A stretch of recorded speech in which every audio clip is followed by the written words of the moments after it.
Opposable Digits is made on the lands of the Kaurna people. But, we're not focused on the polls, we're focused more on the only one that matters, and that's the poll on Election Day. The only poll that matters is the one that's going to take place on the 8th of June, and then people will have a choice. Right now, it's a truism in American politics and politics all over the world. I've been on the ballot 3 times myself, and the only poll that matters is Election Day. The only poll that matters is on polling day, and in recent times, they haven't proved a great indication of what finally happens. The only poll that, in my opinion, that matters is the one that the voters are going to be going to on Tuesday. Hang on, Koshi, I brought the manual with me. I'll see what it says. It says I should say polls come and go, but the only poll that matters is on Election Day.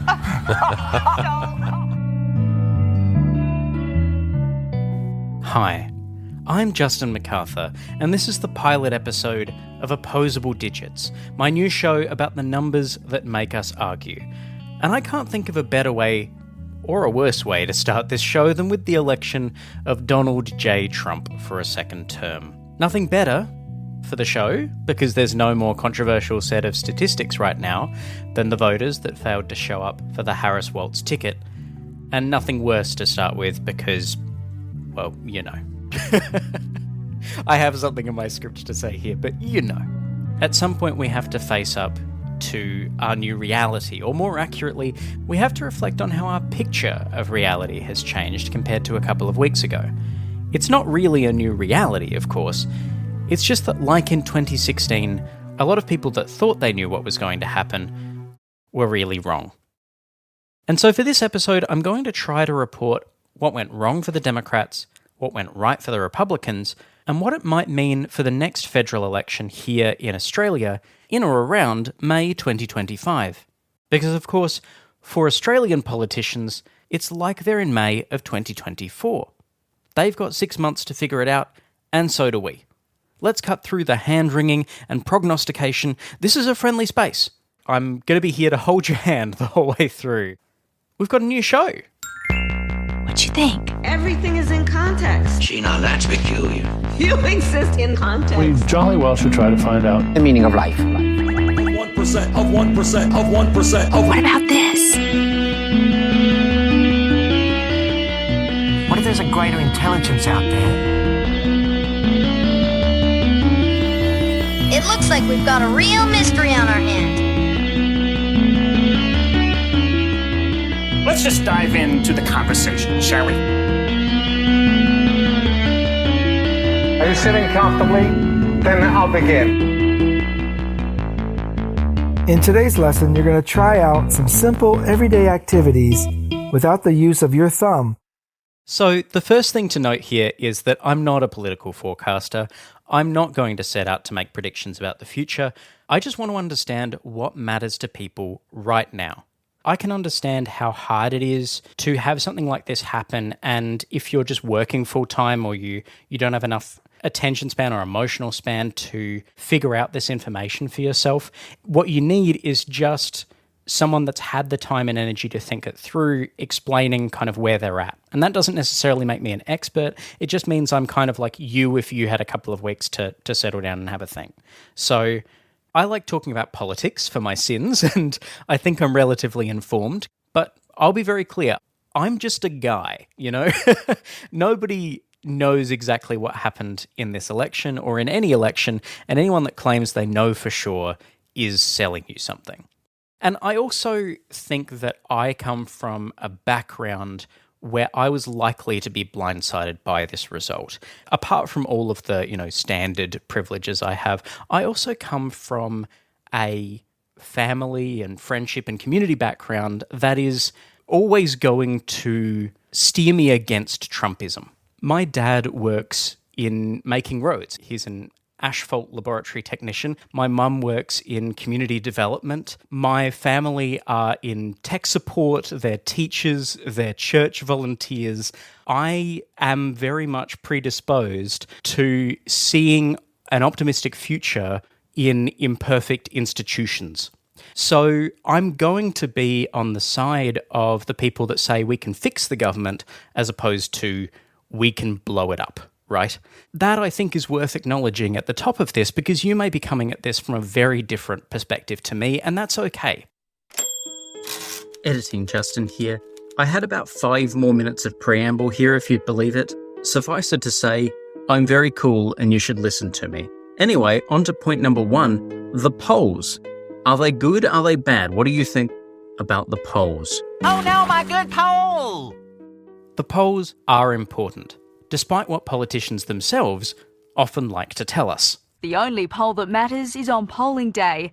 It's just that political forecasting, like most forecasting, is a combination of numbers and vibes. Think about how many times you open up your weather app or switch on the news and the temperature's off by a few degrees from what you actually experienced.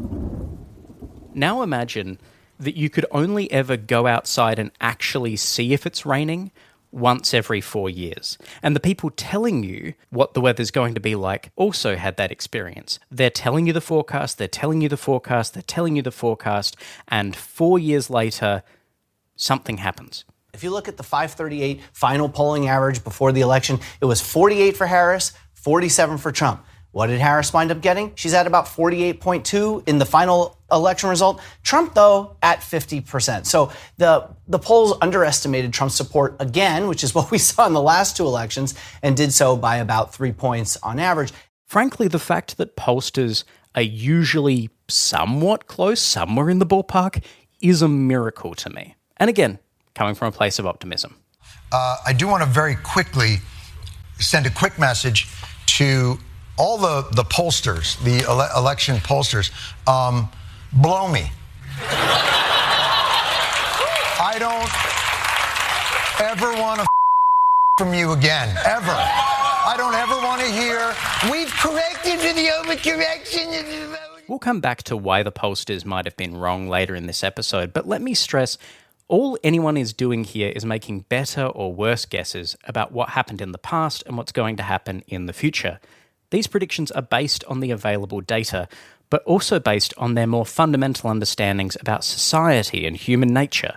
In that respect, it's not like the meteorologist who's combining their understanding of weather and climate, because the political climate, the collection of deeper underlying trends that occur over many years, is made up of people.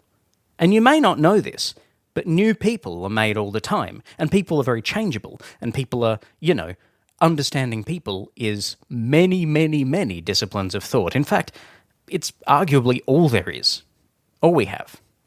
So let's start off with understanding the 2 campaigns that Americans, and the rest of us, just experienced. And I'll begin with the Republicans.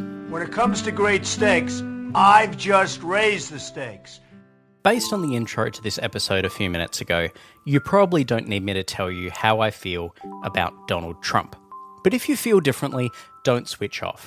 As a person, I genuinely don't mind what you think of Donald Trump, as in Donald Trump, the guy. I think that ship has sailed, frankly, and it's not a discussion worth having. Perhaps there are reasons that you might find comfort in the idea of Donald Trump the clown, replete with thick orange makeup, bad hair, and ties that are far too long. Or perhaps you remember Donald Trump the smack talker in his first term, tweeting nicknames at Kim Jong-un at 2 a.m. There are versions of Trump that you listening, the decent person that I'm speaking to, might very well be able to reconcile with your values, and that shouldn't be surprising to anyone.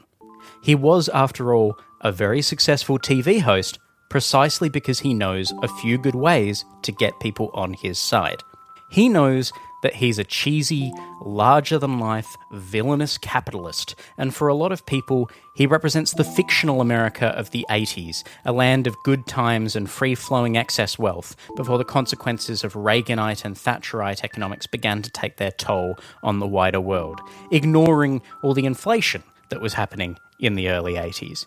He is the illusion of the past. That guy, in principle, could be a good American president. On paper. On paper, he doesn't sound like the worst person ever to have held the job. But whatever you make of Donald Trump the man, Trump the brand has inarguably become the figurehead of a doomerist right-wing movement. Or perhaps not inarguably, but has. I'm just going to affirm that, and you're going to have to believe me or switch off. You can do whichever you like. Trump has become the figurehead of a doomerist right-wing movement, one that sees the US and the wider world as fallen and broken. and the solution as get rid of all the people we don't like. Now, when I said it, it sounded very easy, and it was going to happen real fast. I didn't know the swamp was this dirty and this deep. I didn't know about the swamp creatures being as bad as they are. They're bad. But nobody can believe what we've been able to do, and I don't really believe anybody else could have done it. Drain the swamp. We're not finished yet, but we're getting really close. And yes, some of the people addressed by this rhetoric are stubborn, Kafka-esque bureaucrats weaponizing hiring processes and creating red tape to make themselves look good, or the millionaires and billionaires in the swamp, as Trump called it during his 2016 campaign, a milieu of lobbyists and super PACs leeching off the bipartisan political establishment. But many more of them are immigrants looking for a better life, queer and trans people looking to express their freedoms and live full lives in their communities, and the communities around them looking to welcome and embrace those people. It's a regressive conservative movement that wants to get rid of those people, and it extends beyond the United States, but it is deeply steeped in American culture and American values. And by values, I mean bumper stickers. At its worst, it sees men as mere tools of industry and women as nothing but breeding stock to make sure America has enough white people to go around. It is a movement deeply rooted in nasty, pig-headed, racist conspiracies, and based on just the first week of Trump cabinet picks, it's going to do an incredible amount of damage to the human species over the next 4 years, in a world that's already got no shortage of violent, anti-humanitarian nationalism. Earlier this week, Trump indicated in a Truth Social post he would declare a national emergency and utilize the U.S. military assets to carry out mass deportations of undocumented migrants. So far, it's unclear how the president-elect would use these military assets and whether his plans are legal. There are a lot of legal questions, Lindsay, as to how the incoming administration can use the U.S. military to carry out this promise of mass deportations, the largest deportation operation in American history. So how did this movement, the one that you're currently hearing described and thinking, that doesn't sound right, that seems like a bit much, either because you completely disagree with my characterization of it, or because you do agree with my characterization of it, win the popular vote for the Republican Party for only the second time this century?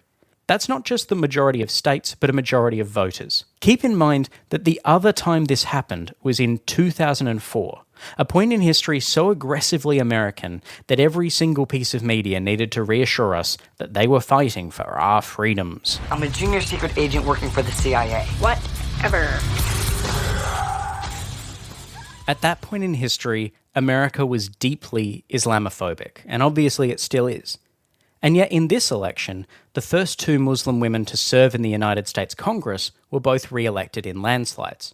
So we're not living in the same time. We sort of are, but we're also sort of, 20 years in the future.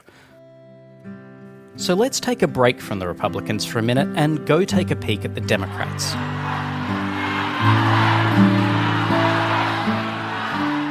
I'm here because we believe in democracy. Everyone's voice matters, but I am speaking now. As I was just describing, this year the electorate decided to go for a way, way more conservative option than Kamala Harris. But Harris herself was not the radical leftist that the Republican Party would have liked her to be. As the Attorney General for California, she was responsible for diligently upholding laws she didn't personally agree with, including denying gender-affirming surgery for trans prisoners and arguing in the Supreme Court that California shouldn't have to release quite so many prisoners. Now, Senator Harris says she's proud of her record as a prosecutor and that she'll be a prosecutor president, but I'm deeply concerned about this record. There are too many examples to cite, but she put over 1,500 people in jail for marijuana violations and then laughed about it when she was asked if she ever smoked marijuana. She blocked evidence that would have freed an innocent man from death row until the courts forced her to do so. She kept people in prison beyond their sentences to use them as cheap labor for the state of California. And she fought to keep cash bail system in place that impacts poor people in the worst kind of way. That's Tulsi Gabbard speaking there when she was campaigning to be the Democratic nominee for president in 2020. She, just this week, has been picked by Donald Trump as his potential director of national intelligence. It's been a strange 5 years. Even as Kamala Harris campaigned on a platform of joy and thinking forward, she continued to diligently serve in her role as vice president to Joe Biden, who continues, to this day, as I record, to supply military aid to Israel, even as Netanyahu tries to bomb every Muslim in the neighbourhood. She was the heir apparent to these policies, and America rejected her in favour of Trump, who was allegedly communicating directly with Netanyahu to tell him not to accept a ceasefire. What a good pair of options. A new Human Rights Watch report accuses Israel of committing war crimes and crimes against humanity in Gaza. The 150-page report details evidence the group claims shows Israel's displacement of the majority of the civilian population meets the definition of ethnic cleansing. Obviously, though, the biggest connection with 2004 was Harris's choice of campaigning partner. She has been going across this country, brainstorming with Kamala Harris, and she has put herself on the line. She has taken a lot of incoming for her position and for standing up in the way she has. So give her a great Michigan welcome, Representative Liz Cheney. Not Tim Walz, her pick for vice president, but Liz Cheney, a former Wyoming congresswoman for the Republican Party, and the daughter of George W. Bush's vice president, Dick Cheney, one of the key figures behind the Iraq War, and the guy who signed off on the torture of prisoners in Guantanamo Bay and Abu Ghraib. Nationally, Liz Cheney was unpopular with diehard Democrats, because she's the daughter of Dick Cheney, and unpopular with diehard Republicans, because she voted to impeach Donald Trump and supported the investigation into the January 6th insurrection. Yet in the last month of the 2024 campaign, Harris made more appearances with Liz Cheney than with any other surrogate. Thank you. Boy, my God, what an amazing day to be in Wisconsin. So yes, while the population has changed, while people's opinions about what politics should look like have changed, for the Republican and Democratic parties, America in 2024 is not so far from America in 2004. I know the human being and fish can coexist peacefully. Retrospectively, a lot of US pundits are having the debate, was Kamala Harris electable? And this seems like a fair question to ask, because she only ended up running for office after Joe Biden dropped out. If he'd dropped out of the running in 2023, the Democrats could have held a more robust internal primary process to choose the most popular candidate to run against Trump. Instead, Harris was picked as a direct successor to Biden after the primaries were already complete, and obviously had picked Biden as the person to win that face-off. So there's an argument that that primary process might have picked someone else other than Harris, and obviously other than Biden if he's dropped out, and whoever that person is that was picked would have a better chance at beating Trump in this election. Maybe. But electability is a strange question to ask in general, and especially to ask about the campaign we just saw, because it asks us not to judge just the campaign that actually happened, but also all of the possible campaigns that could have been run in a kind of Doctor Strange, infinite universes kind of analysis of politics. Hey, what was that? Went forward in time to view alternate futures, to see all the possible outcomes of the coming conflict. All of the different issues she could have focused on, all the different running mates she could have chosen, all the different campaign stops she could have made, all the different surrogates she could have chosen instead of Liz Cheney. And yet, obviously, she ran the campaign she ran. And I guess this is kind of a deterministic free will philosophical point, but if she had run a campaign other than the one she ran, she would be a different candidate. Kamala Harris, believe it or not, did run that campaign. And all of the people involved did run that campaign. So, you know, if Kamala Harris was a different candidate, we might not be having this conversation. But to me, this feels like one of those ridiculous points journalists like to make that just have no bearing on the reality of people involved. Yes, if Kamala Harris had run on rejecting Biden's legacy and taking Israel to task and campaigning with Bernie Sanders instead of Liz Cheney, maybe she would have won more votes. Maybe she would have won less people over, but the people she did win over would have actually rocked up at the polls. If things were different, things would be different. You know what I If my grandmother had wheels, she would have been a bike.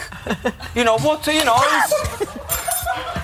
you know, what the hell is, you know, it doesn't make any sense what you said. It's a different recipe. It's got nothing to do with The only part of the electability discussion that's interesting to me is the issues that Harris chose to campaign on and the people she chose to ignore. And yes, as I've already hinted at, I am going to talk about America's support for Israel's genocide in Palestine and their invasion of Lebanon. But I'm going to talk about the positives here, which are rare at the moment in that circumstance, I understand. But the positives are that Americans do definitely care about what their nation is doing overseas. So yes, we can, and yes, we will. And we will win because together, and this is about all of us, we are fighting for America's future. And we understand the opportunity we have before us. In key electorates across the country, Democratic candidates won in the House of Representatives, even as the same voters rejected Harris and Walz at the top of the ticket. This same election, the one where Donald Trump won after spending months talking about how many people he was going to deport, saw Palestinian-American Senator Rashida Tlaib re-elected to Michigan's 12th district in a landslide. That's the district that contains Detroit, the capital of Michigan, and also Dearborn, an Arab-majority city, and in fact the city with the largest Arab-American population in the entire nation. The Associated Press declared the result after just 18% of the vote was counted. Tlaib ended up receiving 77% of the vote, a gain of 7% over the 2022 midterms. And this happened at the same time as Trump won the state of Michigan by 1.5% of the vote, and Dearborn, a major part of Tlaib's electorate, as I just mentioned, by 6.5% of the vote. So she received a swing, a gain of 7%, even as Trump picked up more votes than he received in 2020. Meanwhile, in Minnesota, Somali refugee Ilhan Omar won a third term with 76.4% of the vote, beating out a self-declared secular Muslim who accused Omar of being pro-Hamas, a gain of 2% over the midterms and a full 12% over 2020, despite a statewide swing of 3% against the Democrats. As well as being the first two Muslim women to hold seats in Congress, both candidates are vocal critics of the Israeli government and have been since they were first elected. In 2019, during the first Trump presidency, their plans to visit the occupied West Bank were shut down by the Netanyahu government as a direct result of political pressure from Trump himself. As the New York Times reported at the time, the ban came just hours after a tweet from @RealDonaldTrump. It would show great weakness if Israel allowed Representative Omar and Representative Tlaib to visit. They hate Israel and all Jewish people, and there is nothing that can be said or done to change their minds. Minnesota and Michigan will have a hard time putting them back into office. They are a disgrace. Donald Trump, August 15th, 2019. This says so much about Donald Trump. It would show great weakness if Israel allowed two US congresswomen to visit in the course of their duties and, be critical of the country. Imagine the strength it takes to say, nobody's ever allowed to say bad words about me. That's what a strong person does. A strong person says, anyone that says anything bad about me, not allowing you in. No, not allowed. You said a bad thing. You said a bad thing about me. We're going to say you can never visit, including your family that lives there, by the way, in the occupied West Bank for Senator Tlaib. The last thing we'd want is for Israel to show weakness. It turns out Minnesota and Michigan had a very easy time putting Representatives Omar and Tlaib back in office. Since 2018, they have been re-elected with more and more of the vote. And yet, they'll be serving in the House of Representatives in 2025, while the guy who tweeted that is the president again. Confusing, right? Well, you got me. By all accounts, it doesn't make sense. Cause and effect is not something that we can go into in this episode in the way that is satisfying, in the way where I can say, the Democrats are right here and the Republicans are wrong. Realistically, some people will have voted for the Republicans because they weren't aware of the issues that were being campaigned on by Republicans. And some of them will have done that precisely because Republicans were campaigning on those issues, and they were very aware, and they knew the consequences. And that, I think, is going to be the thing that's hardest for Democratic voters and for people that are generally left of centre to understand. Some of the people that voted for Trump wanted to vote for Trump. But anyway, I'm getting off script. I'm going ranty, as I want to do in this episode. What I'm not going to do, though, and what I would recommend you don't do either, in this episode or beyond, is pretend that the United States suddenly contains 76 million people that believe the same things as the worst of the current Republican movement. There are not suddenly, invisibly, 76 million Tucker Carlsons or Elon Musks or Nick Fuentes's. I refuse to believe that, like Trump is now claiming, he has a mandate to do all the most terrible things he proposed during his campaign. Things like the summary execution of his political opponents, the deportation of between 2 and 20 million people, or putting Vivek Ramaswamy in charge of literally anything. On the numbers alone, I think there's a decent case that this isn't what people voted for. Let's jump back a second. Earlier in this episode, I said he was, after all, a very successful TV host precisely because he knows a few good ways to get people on his side. In an earlier draft of this episode, I said that Trump was a successful TV host because he knows what people want to hear, but I don't actually think that's true. Or at least, people don't just want to hear the things that Trump's saying. People have fairly broad tastes when it comes to hearing stuff, or at least I have to believe that. That's kind of the basis of my whole career. People want to hear a range of things. You're listening to the Peas Inner Network. The fact that Trump succeeds, or succeeded this time, by playing to base instincts, just suggests an uphill battle. Not that the battle is over because everyone's racist and sexist now and has no other values that motivate them. The elephant in the room, or the twin elephants in the room, are the economy and the war in Gaza. In the past couple of weeks, there's been a lot of depressed Democrats tweeting about how Kamala Harris lost because she's a black woman. But frankly... With all due respect, that's a bunch of malarkey. And why is that so? Because not a single thing he said is accurate. We shouldn't stand for that account of history. Trump did not deserve to win this election, but I think in most elections, regardless of who won, the loser deserved to lose. And again, don't for a second take that as an endorsement of the Republicans. The reason I'm annoyed at the Democrats is because, once again, they managed to drop the ball against a cohort of obviously evil pantomime villains. This week I've seen a lot of people say, well, you can't blame people for not voting for Kamala. Guess what? I absolutely can and do. As someone who desperately would have liked to see Trump lose, I'm very frustrated by the many, many people who abstained from voting in this election. I literally can't understand it. But it's also something I can't understand institutionally as someone who spent my whole voting life as an Australian. In the US, voting is not only optional, but in many states it's highly unlikely to affect the outcome.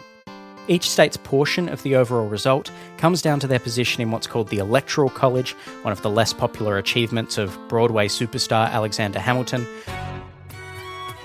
I won't go into the Electoral College in any great depth in this episode. I am not the person to go to about that, but it essentially means that each election usually comes down to about 7 to 8 states. Between these two factors, votes being optional and most people not having an impact, most people don't vote in America, which is why the focus of most election campaigns is just attempting to get people to show up. I don't know who created Pokemon Go,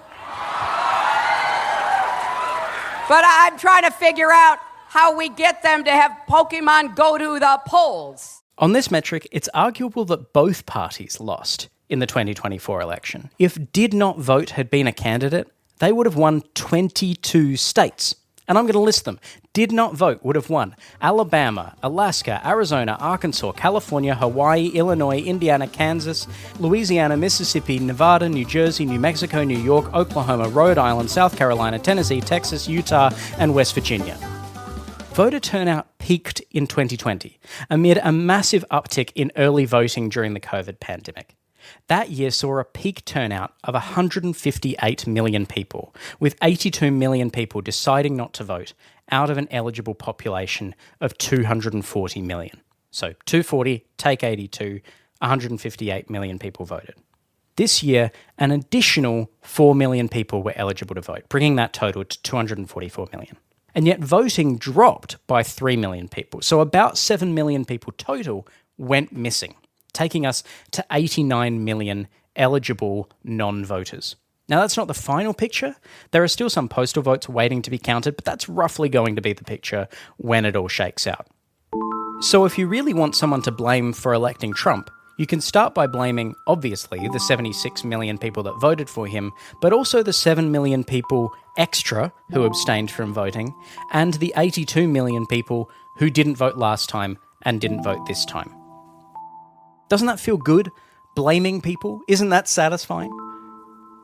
But why aren't people being motivated to come to the polls? It's a challenging question, and I guess that speaks to what's really at the heart of this. Both parties presented a really uncompelling vision for what the future of America might look like, and some people went, the vision that Trump presented is so bad that I'm going to vote for the Democrats. But the Democrats should have offered them something. Should have said, here's a reason to vote for us and not the other guys. Here's a reason to rock up. Remember that in America, voting lines are really, really long. In some places, you wait hours and hours to vote, and voting's on a Tuesday. Another thing that's crazy to me as an Australian. Why is voting on a Tuesday? Don't do that. Don't set up your election on a Tuesday. Here, hey, Americans, we vote on a Saturday, and you can buy a sausage.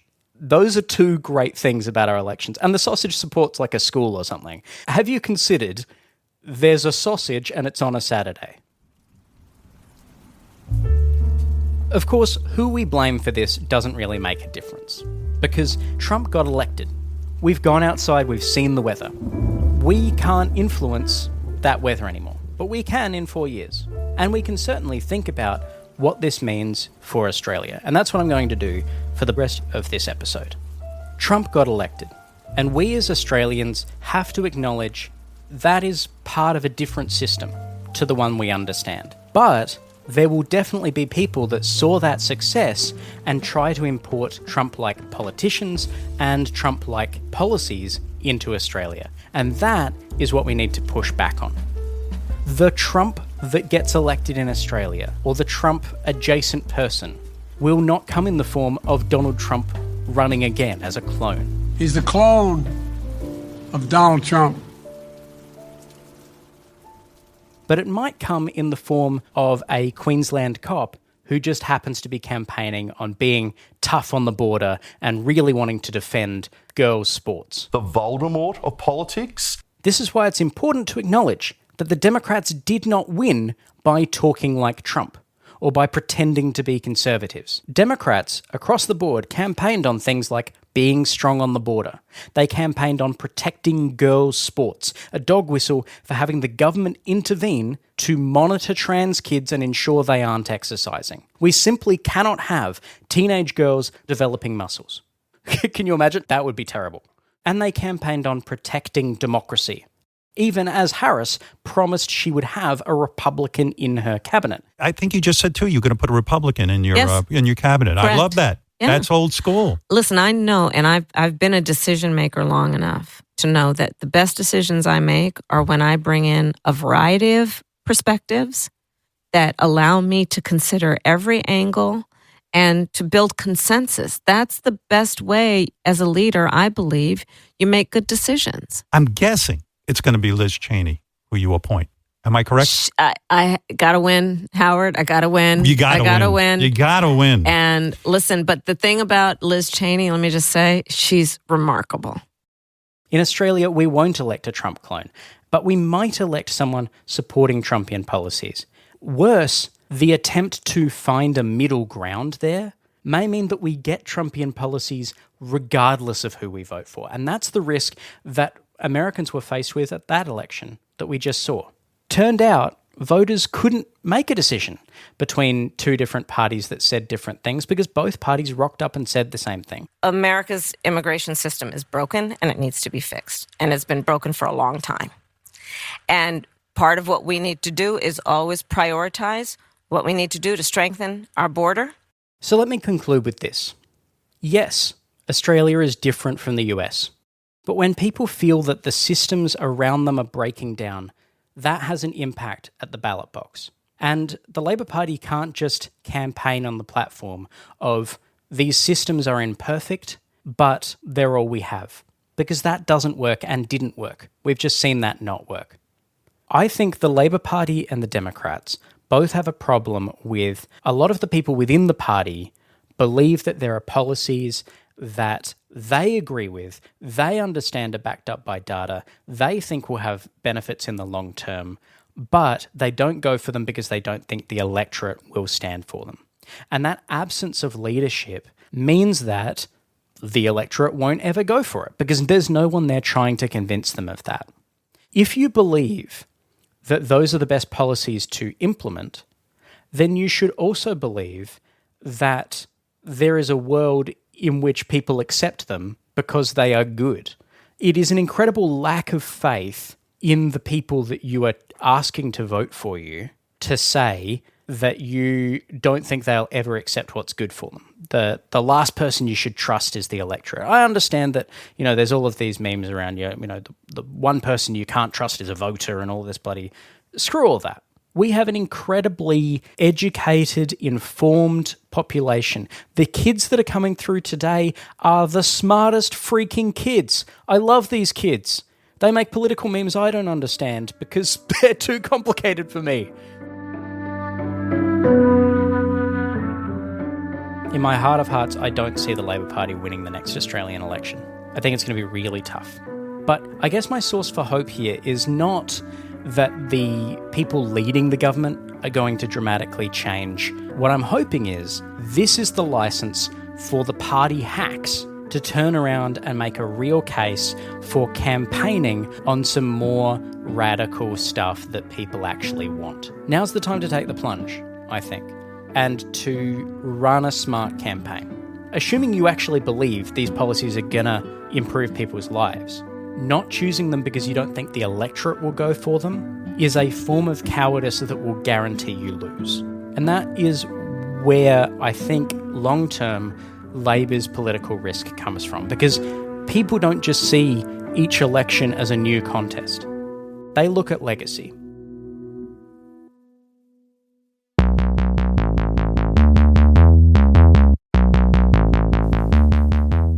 This pilot episode of Opposable Digits was written and produced by me, Justin MacArthur.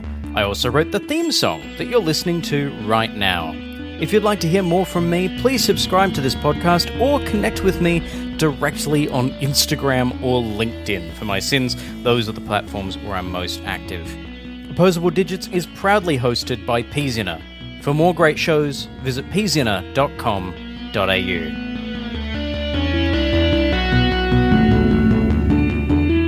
The number you have dialed is not in service at this time. Having opposable digits helps in grasping things